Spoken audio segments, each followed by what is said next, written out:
Guys, আসসালামু আলাইকুম। আজকে আমি একটা নতুন ভিডিও লইয়া আইছি। রইদর তাপর মাঝে আমি খড়াই দিছি। আমি তেল লইয়া আইছি, দেখমু তাওয়া গরম হইছে নি। দেখছি তাওয়া গরম হয়ে গেছে, লেগে তেল দিলাইছি।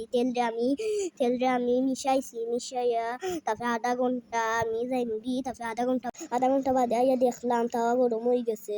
এর লাইগা আমি খড়া ডিম আনলাম।